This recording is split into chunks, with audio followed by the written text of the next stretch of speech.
gente aprende uma coisa aqui, a não se gloriar do vazio. Por quê? Do vazio. Em Provérbios capítulo 25 diz o seguinte, 25:14: como nuvens e ventos que não trazem chuva, assim é o homem que se gaba falsamente das suas dádivas. Quando a gente vê a nuvem, quando a gente vê o vento, aquilo é chuva? É uma ameaça de chuva, mas não é chuva. O que a gente aprende com isso? Que o homem que se gaba falsamente, por exemplo, eu faço isso, eu faço aquilo, e não faz nada. O que ele está fazendo? Além de estar agindo falsamente com ele mesmo, além de ele estar se enganando a ele mesmo, ele não está trazendo nada para poder edificar a vida de ninguém. Porque assim como o vento e nuvens não trazem chuva, a pessoa que se gaba falsamente não traz nada para ninguém. Só traz prejuízo para ela mesma. Só traz prejuízo para ela. Porque ela vai achar que ela tem alguma coisa. Aquele que pensa, eu até falei com o Geraldo, aquele que pensa ser alguma coisa não sendo, ele engana ele mesmo. Se você tem, acha que tem alguma coisa, mas não tem. Então, para a gente ter alguma coisa, o que a gente precisa fazer? Se encher da graça de Deus. A gente precisa se encher da glória de Deus, se encher do poder de Deus. Só assim a gente vai ter alguma coisa para poder oferecer. Só assim a gente vai ter alguma coisa para poder dar para as pessoas, para elas poderem receber aquilo, e não só como uma ameaça, se gabando, tentando se mostrar para as pessoas. E eu até deixei um comentário: se gloriar do que você não produziu é enganar a si mesmo e não ter nada. E além de enganar você está enganando os outros. Porque as pessoas vão achar que você tem alguma coisa, tem gente que é esperto, vai achar que sabe que você não tem nada. Mas você acha que tem alguma coisa. Está se enganando próprio. E só pensar que ter alguma coisa e não ter. É muito comum isso a gente vai encontrar na nossa vida social, na nossa vida espiritual. Tem muitas pessoas que se acham espirituais demais. E eu tenho muito cuidado quando eu vejo uma pessoa que tem um excesso de zelo. Excesso de zelo, tudo que é excesso é perigoso. Tudo que falta é perigoso. Tudo que é excesso é perigoso. Então a gente tem que ser o quê? Moderado. Quando a gente acha que nós somos perfeitos demais e todas as pessoas que estão ao nosso redor têm erros e precisam ser consertados, a gente esquece de corrigir os nossos próprios erros. Tem até um versículo, se não me engano, foi Jesus que falou: você olha para a trave, que o argueiro que está no olho do seu irmão, e esquece a trave que está no seu. É isso às vezes a gente se gloriar do vazio. E eu tive uma experiência com uma pessoa que me deu um conselho e falou: você está observando o comportamento dessa pessoa, mas você esqueceu de observar o seu. E ela falou para mim o que eu não tinha visto, o que eu pude compreender depois que ela falou. Por isso que a palavra, isso encaixa em tudo que a gente falou, porque a palavra dita a seu tempo, ela vai trazer frutos, ela vai trazer destruição. Porque muitas vezes ela podia chegar para mim e falar: você fez isso, tá errado. Talvez eu ia ficar bravo, falando: eu não vejo isso. Mas ela aproveitou uma situação em que eu estava observando o comportamento de uma pessoa e falou: mas você também erra nesse ponto. Porque nós falhamos em muitos detalhes. Se nós olhar para a nossa vida, falar: Senhor, eu preciso consertar muita coisa. Eu preciso aprender muita coisa. Mas a gente tem uma dificuldade de poder compreender. Por isso que muitas vezes, se você tiver oportunidade, chega uma pessoa e fala: irmão, eu preciso de ouvir um conselho seu. Ou irmã, preciso de ouvir um conselho seu. Aquela pessoa que você sente confiança, que você olha para ela e fala: posso confiar nela, que ela não vai me decepcionar. Eu sei que é difícil a gente encontrar, mas a gente precisa de conselheiros. A gente precisa de pessoas que nos... Ou um verdadeiro amigo, como o professor, um verdadeiro amigo que não tem... simplesmente vai abafar seu ego, mas vai dar um sermão se for necessário, vai te corrigir se for necessário, vai te dar uma chapuletada se for necessário. A gente às vezes precisa de amigos assim. assim, a gente tem que tomar muito cuidado, assim, se a gente puder controlar as nossas emoções em vários sentidos. Por quê? Porque às vezes a pessoa que te magoou, ela não te magoou às vezes porque ela quis, é porque ela está magoada e não sabe o que fazer com aquela mágoa. Ela vai procurar a primeira pessoa que cutucou a ferida dela e vai fazer o quê? Vai desabrochar tudo que estiver guardado. E às vezes acontece isso. Às vezes acontece. Às vezes a gente, na hora da raiva, a gente acaba falando algumas coisas. A gente acaba. E às vezes a culpa não é nossa da pessoa daquele jeito. Às vezes aquela pessoa está precisando de um abraço, mas não sabe pedir um abraço. Às vezes aquela pessoa está precisando de um conselho, mas não sabe pedir um conselho. Está doendo a ferida, mas ela não sabe chegar em um líder de uma igreja ou uma pessoa que ela confia, falando, não, eu preciso de ajuda para curar essa ferida. Muitas vezes eu cheguei a conversar com a pessoa e falei, filho, eu estou sentindo isso e isso. Eu cheguei, o meu coração, minha sogra também fala, eu estou sentindo isso, eu não sei o que fazer com isso. São pessoas que a gente confia. Porque muitas vezes, a gente colhe aquilo que a gente planta. Eu, quando eu namorava com a Carla, eu ficava sentado no sofá, a minha sogra às vezes ficava tanto tempo sozinha, e não tinha com quem conversar. O que ela fazia? Aproveitava que eu estava lá e conversava comigo. E ficava conversando. E conversava. E para mim era gratificante poder ouvi-la. Porque ela tem muita experiência para contar. E era gratificante. E hoje eu tive a oportunidade de conversar e ela poder me ouvir. A gente é retribuído pelo aquilo que a gente faz. A gente é retribuído pelo aquilo que a gente colhe aquilo que a gente planta. Então a gente tem que cada dia mais se aproximar e entender. E precisamos controlar, cara, uma José falou uma coisa muito importante, controlar a nossa emoção. E não deixar que aquilo domine nossos pensamentos, a nossa mente. A gente nessa nossa vida assim, sabe, mais, não vou dizer solitária, né? Não é uma questão solitária. Nessa vida mais privada de algumas coisas, por um lado pode fazer bem pra gente. Mas por outro, a gente somos seres sociáveis. Nós precisamos estar se comunicando às vezes com a pessoa. A gente precisa estar se comunicando. Às vezes precisa trabalhar isso. Eu sempre fui muito tímido. Quando eu era mais novo, eu ficava, quando o pastor levantava a igreja para poder orar, eu ficava lá na porta. Quando dava a missa apostólica, eu já estava lá na rua. Por quê? Eu era tímido. Eu queria fugir das pessoas. Agora tem vezes que a Carla tem que ficar me chamando para ir embora. Porque são coisas que a gente trabalha. Com o tempo a gente vai trabalhando e vai melhorando. E isso ajuda bastante a comunicação. As pessoas que falam em público começam a desenvolver isso mais, começam a trabalhar mais isso. E Deus vai abençoando. Tudo que a gente une para fazer para a glória de Deus vai abençoando. Aí a gente entra num tema muito importante. Eu tenho uma experiência muito boa com o meu pai. Meu pai deixou uma experiência tão grande para mim que eu não fazia a mínima ideia. Com toda a sabedoria, toda a simplicidade que ele tinha, toda a sabedoria que ele tinha. A gente sempre fazia visitas, né? Mas a gente, quando acabava o culto, a gente todas as vezes ia para casa de um pastor. E ficava lá até 1h30 da manhã, 2 horas. Mas só que a gente não tinha nenhuma responsabilidade no dia seguinte. A gente era jovem, não trabalhava, não fazia nada. A gente não tinha nenhuma responsabilidade no dia seguinte. Chegamos uma certa feita em casa, meu pai chegou a Bíblia, abriu a Bíblia e falou, filho, vem cá, lê isso aqui. E o que ele pediu para mim ler? Era esse versículo aqui, ó. Eu estava olhando ele. Ele chegou para mim e falou, filho, lê esse versículo. Eu fui ler, retira o pé da casa do teu próximo, para que não te enfade de ti e te aborreça. Na hora que eu vi aquele, foi um balde de água fria ali. Foi um balde de água fria daqueles. Não foi só água fria, mas parecia que tinha gelo dentro da água. Porque aquilo me fez acordar para a realidade. A palavra de Deus tem resposta para tudo para a gente. Até as nossas relações emocionais, de amigo, relação socioafetiva, casamento, igreja. A palavra de Deus tem resposta para tudo.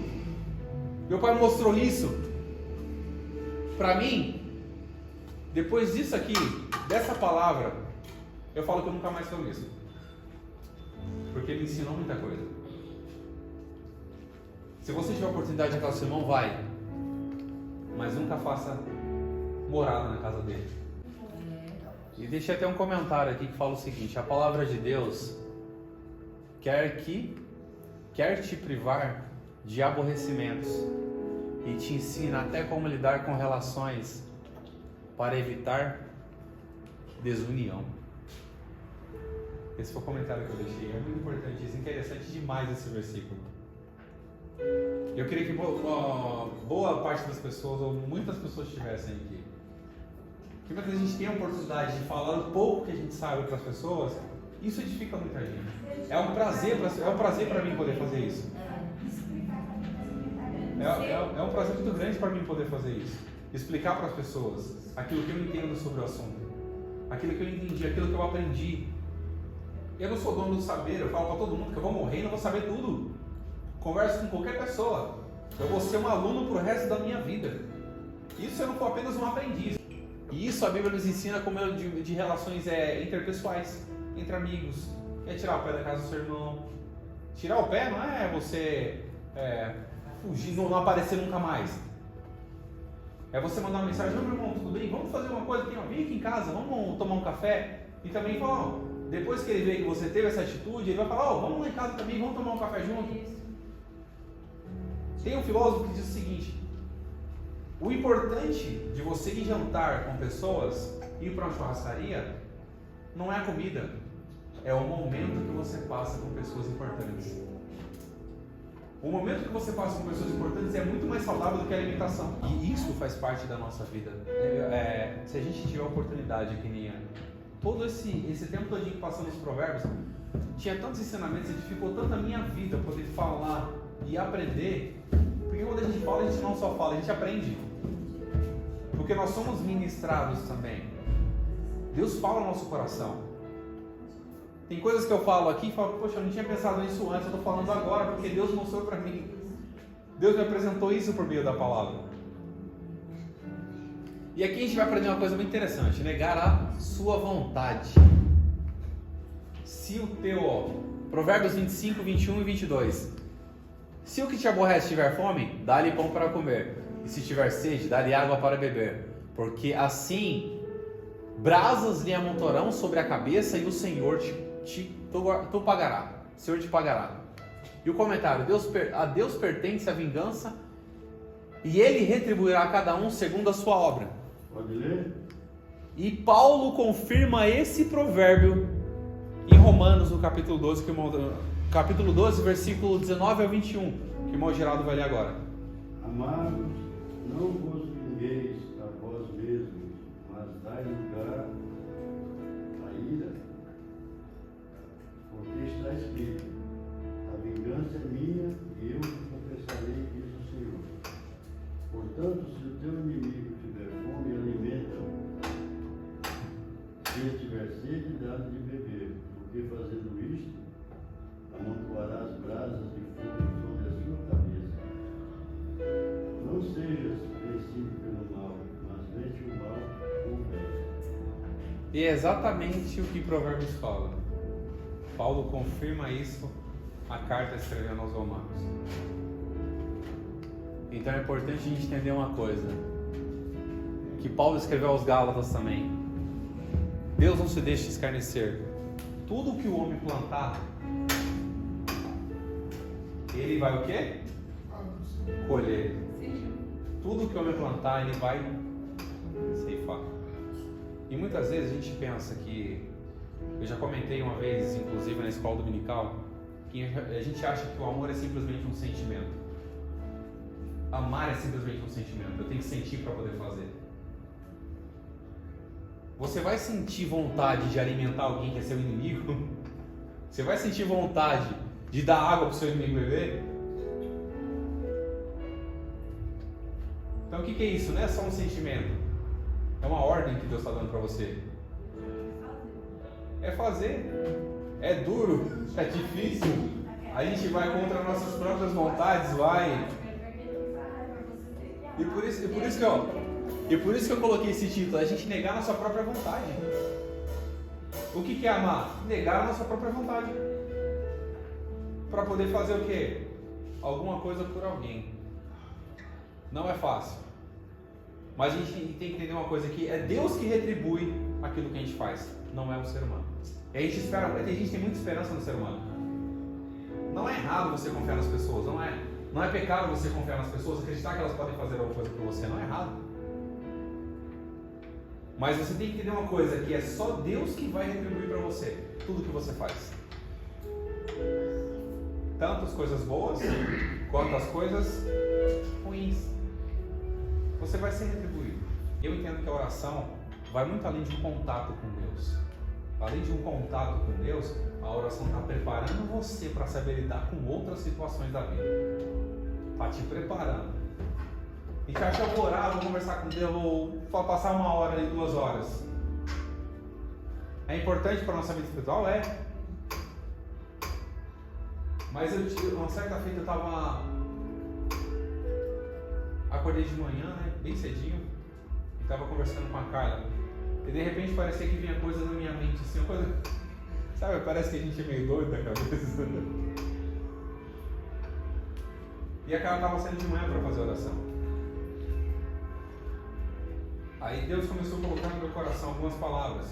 Orar é importante, mas se você não usar a oração para preparar a sua vida, para mudar a sua atitude, não vai surtir efeito nenhum aquela oração. E a oração é justamente sobre a família, né? Propósito de oração sobre a família. E eu fiz assim comigo, se eu oro 1 hora aqui sobre a minha família, eu chego em casa, eu estou xingando minha esposa, eu estou destratando meus filhos, como é que a minha oração vai trazer algum efeito, algum benefício, sendo que eu estou fazendo tudo o contrário daquilo que eu pedi para Deus? Então a oração é uma preparação da nossa vida para mudar a nossa atitude e para sermos pessoas diferentes, para poder fazer coisas diferentes. Ore, mas tenha atitude, elogie seus filhos. Ore, mas elogie sua esposa, agradeça pelo que ela faz. Ore, mas abençoe a vida dos seus netos, coloque as mãos sobre a vida dele, abençoe eles. Porque a palavra tem poder. A oração te prepara para a sua palavra que Deus colocar no seu coração para ter poder para transformar a vida. E foi isso que Deus colocou no meu coração. Eu estava acordado, de repente eu comecei a escrever no celular. Eu acordei e estava escrevendo no celular. Eu falei para a Carla, até a Carla falou, o que você está fazendo? Eu estou escrevendo aqui. Porque a gente acorda, se Deus colocou uma coisa no seu coração, uma coisa importante, uma palavra importante, o que você faz? Não deixa aquilo, a nossa memória, a nossa mente é muito vaga. Se a gente faz alguma coisa aqui, daqui a pouco, 10 minutos, a gente esquece. Se Deus colocou uma coisa no seu coração para fazer, anota aquilo, fala, eu vou fazer, começa a anotar. Deus colocou uma palavra no seu coração, começa a anotar. Deus colocou um louvor no seu coração, começa a anotar. Porque uma hora ou outra, Deus vai dar a oportunidade para você fazer aquilo. E eu tenho certeza que pessoas que estão aqui, todo mundo está aqui. Eu falando esse tempo todinho aqui, quase 1 hora, eu tenho certeza que Deus colocou alguma coisa no coração de vocês. E amor, eu vou falar, amor se demonstra com atitudes, ação. E quando fomos corrigidos, às vezes é difícil ser corrigido, né? A primeira impressão, quando a gente é corrigido, fala, nossa, caramba, o que eu estou fazendo? Depois a gente começa a fazer uma autoanálise. A correção nos ajuda a fazer uma autoanálise. E essa autoanálise melhora muito a nossa vida espiritual. E faz a gente começar a compreender coisas que a gente nunca havia compreendido na vida. E por isso que eu falo, nosso aprendizado vai muito além de letras, vai além de comportamentos. E vai transformar a nossa vida. Então não encubra o amor. Se é para corrigir, corrija. Se alguém tiver a oportunidade de corrigir, corrija. Fala, irmão, você errou naquilo ali. Pode ser que de pronto assim eu não entenda. Fala, poxa vida. Uma vez eu comentei que eu fui corrigido por um coletor, um morador de rua, estava puxando uma carroça de ferro velho. Eu fui corrigido por um. Porque eu estava puxando a minha filha e estava puxando ela na rua. Em vez de ir para a calçada ali, eu estava puxando na rua para fugir do carro que estava estacionado. Ele chamou minha atenção. E eu pensei comigo, falei, quem é esse cara que está chamando minha atenção? Está puxando uma carroça aí? Depois eu vi que o que ele estava tendo comigo era uma atitude de amor. Olha para você ver como é uma coisa interessante, uma atitude de amor. Porque ele estava preocupado comigo e com a minha filha. E eu achando que ele estava, começou a chamar a minha atenção para chamar. Então não cobra amor. A pessoa pode ser que não entenda no momento, mas depois ela vai entender o que Deus quer na vida dela. Se eu não me engano, é Paulo que fala aos Filipenses que nós devemos ser considerados o nosso irmão superior a nós mesmos. Se eu não me engano, é isso. O reverendo pode me corrigir se estiver errado. Alguém lembrar do versículo também, está escrito, pode me corrigir. Ele vai falar: considere o seu irmão superior a si mesmo. Quando você considera o seu irmão superior, o que você vai fazer? Você vai discutir com o seu chefe? Só um exemplo claro aqui na nossa vida cotidiana. Você vai discutir com o seu chefe, que é o seu empregador que está pagando o seu salário? O que você vai fazer? Fala: não, você está certo. Tem gente que faz isso. E isso é um exemplo de superioridade, quando alguém é superior a nós. Quando você considera o seu irmão superior, você vai ouvir e falar: não, tá bom, meu irmão, eu te entendo. Eu entendo o que você quis falar comigo. Isso muda todo o cenário. Você pode observar que muda todo o cenário. E vai muito além disso. Muda todo o cenário. O sábio é o guia do desprezador. Eu vou ler só os comentários aqui. Os sábios são guia daqueles que desprezam a Deus e não reconhecem o seu poder. Seja sábio para dar, para ser o guia e use palavras de sabedoria para conduzir vidas a Deus. O sábio, versículo 27, capítulo 27, 11. Sê sábio, meu filho, e alegra o meu coração, para que tenha alguma coisa que responder àquele que me desprezar. Sabedoria para saber conduzir uma vida que está desprezando a Deus. E muitos desprezam. Então a gente tem que ser o guia dos desprezadores. Sábio é o guia dos desprezadores. O louvor mostra o nosso interior. O crisol é para a prata e o forno. O crisol é para a prata e o forno para o ouro. E o homem é provado pelos seus louvores. Um perigo muito grande é isso. A gente ser elogiado. A gente tem que saber até receber elogios. Por exemplo, chegou um reverendo e falou: reverendo, você pregou demais hoje. Hoje Deus te usou poderosamente. Hoje o fogo caiu do céu. Se não souber receber isso, vai descer para o coração dele. O que vai acontecer? Ele vai se achar importante. Não estou dizendo que o reverendo não é importante, ele é pastor da igreja. Vai achar mais importante do que aquele que chamou ele. Porque quando eu falo alguma coisa, é Deus que colocou no meu coração para falar. Quando eu prego, é Deus que me deu a oportunidade de pregar. Quando eu louvo, é Deus que me deu a oportunidade de louvar. E se alguma coisa aconteceu, é Deus que está fazendo, não eu. Então, quando a gente faz alguma coisa, se prepara o psicológico para quê? Para saber receber elogios. Fala: não, meu irmão, eu fiz isso pela misericórdia, foi Deus que permitiu que eu fizesse isso. É Deus que está na minha vida. Só para a gente finalizar, o importante do amor, quando você ama alguém em vida, você não tem remorso depois da morte. Isso é que é muito interessante. Se você amou a pessoa, fez tudo por ela, não precisa se culpar pelo que aconteceu, porque você fez o que estava nas suas mãos para fazer. Você fez o que estava no seu alcance.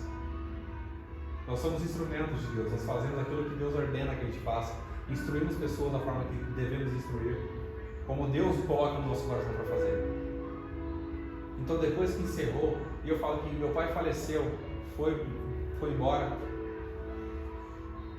e eu falo para qualquer pessoa: eu nunca carrego remorso na minha vida, porque o que eu pude fazer em vida pelo meu pai eu fiz.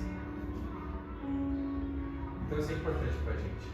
Cuidar das pessoas enquanto elas estão com vida. Abraçar enquanto elas estão com vida. Respeitar enquanto elas estão com vida. Porque depois que morre, não tem como a gente pedir perdão mais. Não tem como a gente chegar naquela pessoa e me perdoa. E para a gente finalizar, o sábio tem capacidade de entender o que o tolo não enxerga. O sábio tem a capacidade de entender o que o tolo não enxerga.